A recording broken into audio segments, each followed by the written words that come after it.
ரீசெண்டாக நாங்கள் ஒரு அக்கா கடையில் போய் அத்தோ சாப்பிட்டோம். அந்த அக்கா அத்தோவோட பேஸ் மசாலாலேருந்து எங்களுக்காக பண்ணாங்க. அந்த வீடியோ தான் நான் இப்போ உங்களுக்கு காமிக்க போகிறேன். ஃபஸ்ட்டு இந்த பேஸ் மசாலாவுக்கு நல்லா கொஞ்சம் ஆயில் ஊற்றி வெங்காயம் போட்டு முட்டை தேவையான அளவு போட்டு உடச்சி ஊற்றி சால்ட்டு பெப்பர்லாம் போட்டு கலக்கிக்கணும். ஸோ இந்த மாதிரி கொஞ்சம் கொஞ்சமாக நல்லா கலரி நல்லா வதக்கணும். கொஞ்சம் இந்த மாதிரி வதங்கி வர ஸ்டேஜில் நல்லா கலக்கி விட்டுக்கோங்க. நல்லா உதிரியாக புட்டு மாதிரி ஆனதும் அதுக்கு தேவையான அளவு கோஸ் போட்டு நல்லா கலக்கணும். ஸோ அதுலேயே அதுக்கு தேவையான கொஞ்சமான மிளகாத்தூள், கரம் மசாலா, சால்ட்டு, பெப்பர் போட்டு கொஞ்சம் எண்ணெய் ஊற்றி நல்லா கலக்கி விட்டாங்க. இப்போ கொஞ்சமாக நல்லா வதக்க ஆரம்பிக்கணும்.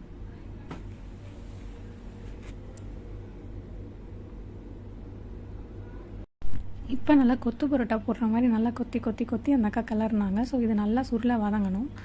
வதங்கி முடித்ததுக்கப்புறமா நல்லா கலரிட்டு அந்த எல்லா பேஸ் மசாலாவையும் அவங்க எடுத்து ஒரு பேஷனில் போட்டுக்கிட்டாங்க. அதுக்கப்புறம் நம்ம ஃப்ரைடு சிக்கன் அத்தோ சொல்லியிருந்தோம். ஸோ அதுக்கு தேவையான மசாலாவை மட்டும் தவாவில் வச்சுக்கிட்டாங்க.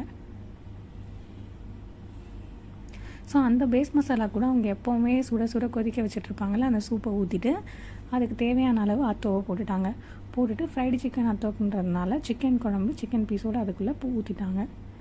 இப்போ இது எல்லாத்தையும் நல்லா மிக்ஸ் பண்ணி வதக்காய் ஃப்ரை பண்ண ஆரம்பித்தாங்க. இது தவாலேயே நல்லா ஃப்ரை ஆகணும். இப்போ இது எல்லாத்தையும் நல்லா மிக்ஸ் பண்ணி விட்டாங்க. ஸ்பைஸியாக வேணுமான்னு கேட்டுட்டு அதுக்கு தேவையான அளவு சில்லி ஃப்ளேக்ஸும் ஃபைனலாக பெப்பர் பவுடரும் போடுறாங்க.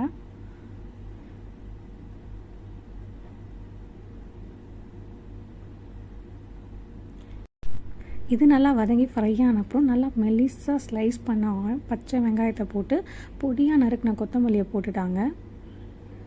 அதுக்கப்புறமா கொஞ்சம் ஃப்ரைடு ஆனியன்ஸ் தாராளமாக அள்ளி அதில் போட்டாங்க. ஃபைனலாக அந்த ஓட்டோட மாதிரி ஒரு பேஜை வச்சுருப்பாங்க இல்லையா, அதை நல்லா நொறுக்கி இதில் போட்டு விட்டாங்க. ஸோ அது இது கூட சேர்த்து சாப்பிடும்போது நல்லா க்ரன்ச்சியான ஒரு ஃபீல் கொடுக்கும். எல்லாத்தையும் நல்லா ஒரு மிக்ஸ் பண்ணி எங்களுக்கு பார்சல் பண்ணி கொடுத்துட்டாங்க. அத்தோ லவர்ஸ்க்குலாம் இந்த வீடியோ ரொம்ப யூஸ்ஃபுல்லாக இருந்திருக்கும்னு நினைக்கிறேன். நீங்கள் வீட்லேயே ட்ரை பண்ணிவிட்டு எப்படி வந்துச்சுன்னு கமெண்ட்டில் சொல்லுங்கள். இதே மாதிரி நெக்ஸ்ட் ஒரு இன்ட்ரெஸ்டிங் வீடியோவில் பார்க்கலாம். பாய்.